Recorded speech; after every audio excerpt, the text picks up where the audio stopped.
उससे पहले ही सो रहे हैं। तो विमुंचति श्री यदि चक्रपाणि ही, यदि साक्षात भगवान विष्णु भी हों तो उनको भी लक्ष्मी छोड़ जाएंगी यदि ऐसा करें तो। यदि चक्रपाणि इसलिए बोलते, बोलो लक्ष्मी नारायण भगवान की जय हो। तो लक्ष्मी जी ने उन्हें उसी को शेषनाग को श्रवण कराया और शेषनाग ने उसे बादशाह शन मुनि को बतलाया। फिर बादशाहयन ने मैत्रेय जी को सुनाया। यह सुनकर के राजा परीक्षित सुखदेव मुनि से बोले, हे भगवान, अब आप मुझे यह बताने की कृपा करें कि कृष्ण आदि की भेंट किस जगह पर हुई थी। सुखदेव स्वामी बोले, हे राजन, जिस समय धृतराष्ट्र ने अपने भतीजे युधिष्ठिर आदि को पराया मान करके अपने पुत्र दुर्योधन आदि को प्राणाधार जाना, उस समय दुर्योधन ने अर्जुन आदि पांचों पांडवों को तो प्रथम लाक्षागृह में ठहरा कर आग लगवा दी। और हमारा एक प्रसंग और आता है भगवत शास्त्र गीता में, जो कि प्रथम अध्याय में प्रथम श्लोक है कि धर्म क्षेत्रे कुरुक्षेत्रे समवेतायुजोत्सवः मामका पांडवाश्चैव किम कुर्वत संजय। संजय शब्द ध्यान आ गया, उनकी माता जी भी यहाँ विराजमान हैं। तो हमारे सभी देवता इस प्रांगण में विराजमान हैं, सभी देवता समान हैं, भगवत स्वरूप हैं।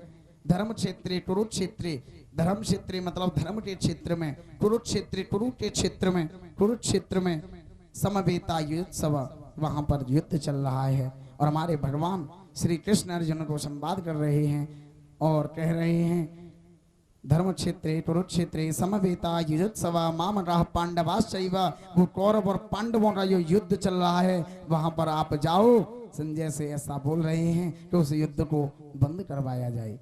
जैसे ही संजय वहां पहुंचे तो वहां पर युद्ध में पहले ही अर्जुन ने अपने हथियार पीछे छोड़ दिए। तो बोलो कृष्णचंद्र भगवान की जय हो। सब ठाकुर जी की कृपा है। तो वैसे तो कहते हैं ठाकुर कृपा ही केवलम शिष्य परम मंगलम। पूरा प्रांगण हमारा जो संगीत कलाकार है पूरा भगवत प्रांगण बैठा हुआ है और इनके हृदय स्वरूप को तो हम बारंबार नमन करेंगे कि पूरा प्रांगण हमारा भगवत तुल्य है। तो भक्तों, इस प्रकार हमारे ठाकुर श्री कृष्ण ने संजय को समझा करके वहां पर कौरव और पांडवों के युद्ध में भेजा है। इसके बाद जब भीमसेन के खाने के लिए विष के लड्डू मतलब जहर के लड्डू भेजे गए, इतने पर भी वे ना मरे तो उसने जुए में छल करके उनका समस्त राज्य और संपत्ति ले ली। तत्पश्चात उसने द्रौपदी को राजसभा में अपना नन्न मन करने के विचार से दुशासन को उसका चीरहरण करने का आदेश दिया। इस पर भी जब उसके मन को शांति ना हुई तब उसने पांडवों की 13 वर्ष का वनवास दिया। पुरुषोत्तम भगवान श्री कृष्णचंद्र ठाकुर जी की कृपा से पांडवों की सर्वत्र रक्षा हुई। फिर 13 वर्ष पर्यंत जब वे वन से लौट गए तब भी दुर्योधन ने उनको राज्य भाग देना स्वीकार नहीं किया। उस समय श्री कृष्णचंद्र जी ठाकुर कृपाचार्य और विदुर और महाराज धृतराष्ट्र के बुलाने पर पंच बनकर दुर्योधन की सभा में गए और उसे झगड़ा समाप्त करने के हेतु बहुत समझाया। भगवान श्री कृष्ण भीष्म पितामह और भीष्म और द्रोणाचार्य ने धृतराष्ट्र को समझाते हुए कहा, हे राजन, तुम्हारे और भाई पांडु के पुत्रों में कोई भेद नहीं है, आप इतना बुरा मत कीजिए। तो वहां पर क्या कह रहे हैं कि भला की जय भला होगा, बुरा की जय बुरा होगा।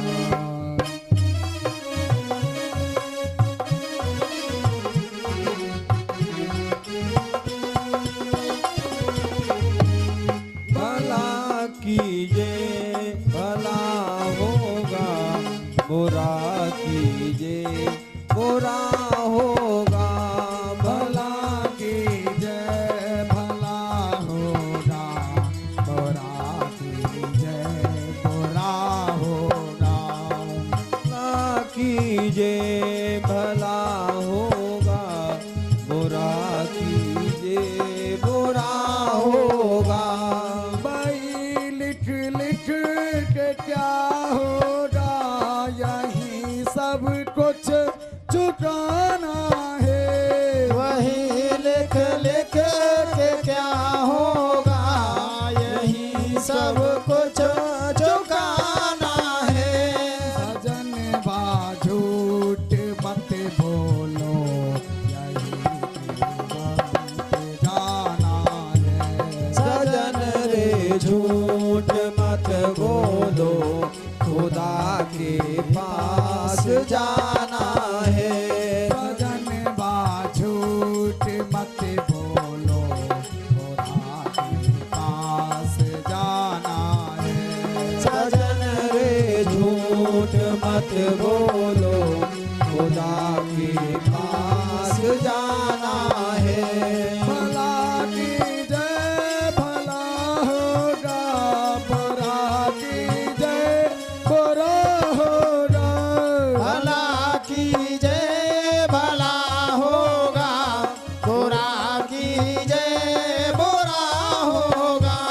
सजन बा झूठ मत बोलो, खुदा के पास जाना है। सजन रे झूठ मत बोलो, खुदा के पास जाना है।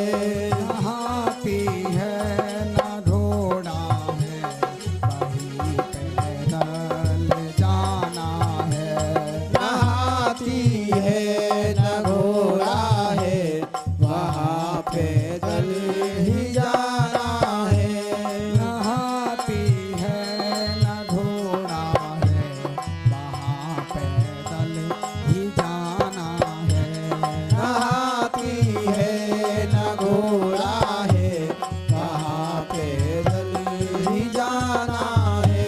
लड़कपन खेल में खोया, जवानी नींद भर सोया।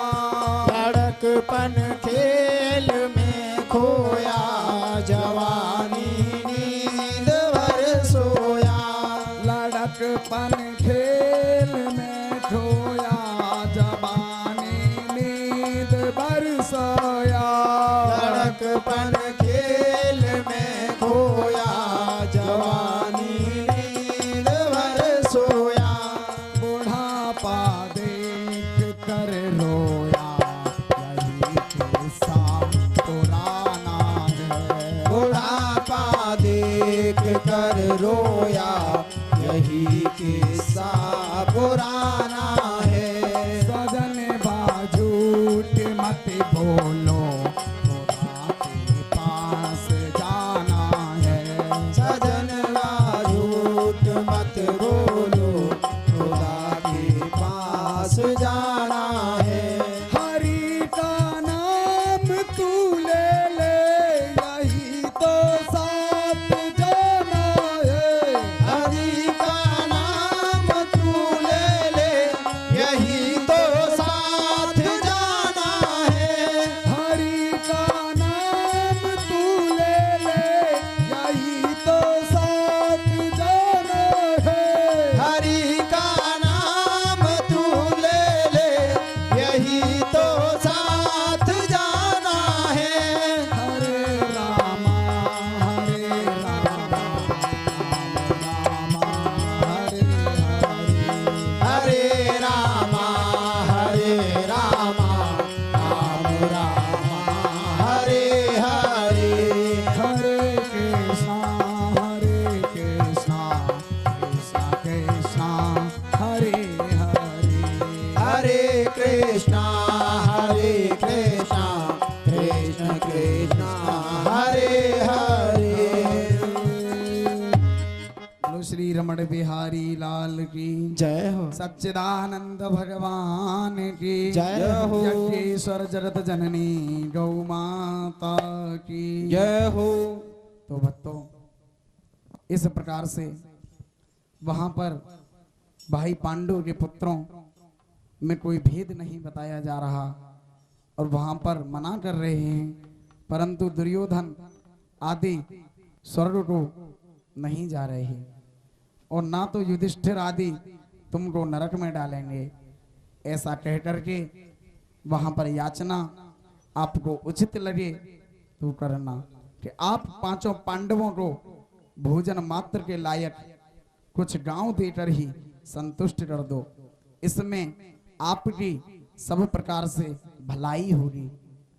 वो यही समझा रहे हैं कि आपकी भलाई होगी, आप ये कार्य ना करें, परंतु वह नहीं मान रहे। राजा धृतराष्ट्र को जब यह बात भली न लगी तब विदुर जी महाराज ने अपने भाई धृतराष्ट्र को कहा, हे भ्राता, युधिष्ठिर आदि पांचों पांडवों बड़े ही सज्जन हैं, वे किसी से शत्रुता नहीं रखते और सबको अपना ही प्रिय मानते हैं, इसलिए आप हमें उनका किस्सा अभी दे दो तो ठीक है।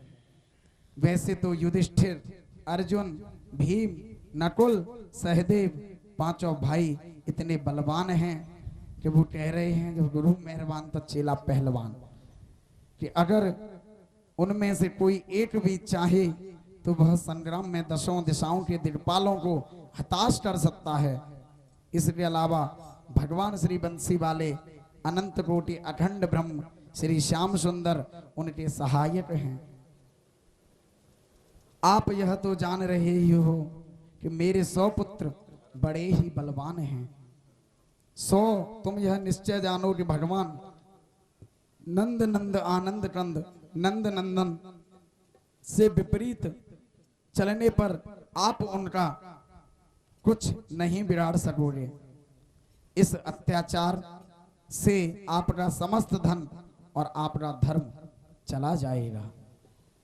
आपका पुत्र दुर्योधन प्रभु त्रिलोकीनाथ वैभवशाली, तेजस्वी, जपस्वी, बलस्वी, तपस्वी, मनस्वी श्री कृष्ण से बैर रखता है, इसलिए अगर आप उससे प्रेम रखोगे तो उनकी आज्ञा अनुसार चलोगे तो वह तुमको बहुत ही हितकारी सिद्ध करेंगे। इसलिए कहते हैं कि भगवान श्री कृष्ण को क्या प्यारा है, निर्मल मन जन सो मोहि पावा और मोहि कपट छल छिद्र न भावा। गोस्वामी तुलसीदास जी ऐसा रामचरितमानस में कथित कर रहे हैं कि यदि आपका निर्मल मन होगा तो आप मुझे पा सकते हो। माता यशोदा से ऊखल से नहीं बंधे, परंतु जब निर्मल मन से उन मैया ने जब कन्हैया को कहा, अरे कान्हा अब तो तू बंध जा, तो कन्हैया अपने आप ही ऊखल से बंध गए। तो कन्हैया को पाने के लिए अहंकार नहीं चाहिए, कन्हैया को तो पाने के लिए प्रेम चाहिए। और कन्हैया तो जब चाह बढ़ती है, और आप लोगों को पता भी हो रहा है जब मन में चाह बढ़ती है तो जाने क्या क्या बढ़ता है। तो जब चाह मन में इच्छा होती है, जागृत होती है, तो चाह ही चाय है। वैसे तो हमारे जो काशनी पीठाधीश्वर रमण रीति पूज्य सदगुरुदेव भगवान तो वो चाय पर एक श्लोक बोलते हैं, केतली गर्भ संभूतम शक्कर पत्ते मिश्रितम और कप मध्य विराजते देवी ओम चाय चंडिकाय नमो नमः। बोलो श्री रमण बिहारी लाल की जय हो। तो चाय चंडिका है, हमारे गुरुदेव भगवान ऐसा कहते हैं। और फिर हमारे एक काशनी पीठ में ही एक संत भगवान है, वो कहते हैं कि चाह पैसों से आनों में आने लगी, चाह पैसों से आनों में आने लगी। जब चाह बढ़ती है धीरे धीरे, किस प्रकार से चाह बढ़ती है कि चाह पैसों से आनों में आने लगी, चाह आनों से रुपया बुनाती रही, चाह रुपयों से नोटें चुनाती रही, चाह नोटों से कोठी बनाती रही, चाह नोटों से कोठी बनाती रही, चाह कोठी से मोटर मंगाती रही, चाह मोटर से होटल में जाती रही और चाह होटल में बोतल खुलाती रही। तो चाह क्या क्या न करती कराती रही, चाह क्या क्या न करती कराती रही। चाह पैसों से आनों में आने लगी, चाह आनों से रुपया बुनाती रही, चाह रुपयों से नोटें चुनाती रही, चाह नोटों से कोठी बनाती रही, चाह कोठी से मोटर मंगाती रही, चाह मोटर से होटल में जाती रही, चाह क्या क्या न करती कराती रही। और चाह पाली जिन्होंने, चाह पाली जिन्होंने वो तो पीले हुए, और चाह छोड़ी जिन्होंने वो तो रसीले हुए, और चाह जी से लड़ी जी जरा हो गया, और चाह हरी से लड़ी जी हरा हो गया। अब हमें क्या चाहिए? जो मेरे मोहकम बाबा और जो बंसी वाले श्याम सुंदर आपके विराजमान और मेरे सभी भक्तगण जो चाहें, अब तो इस दास को वही चाहिए। तो भक्तों, हमको तो वही चाहिए जो आप चाहते हो।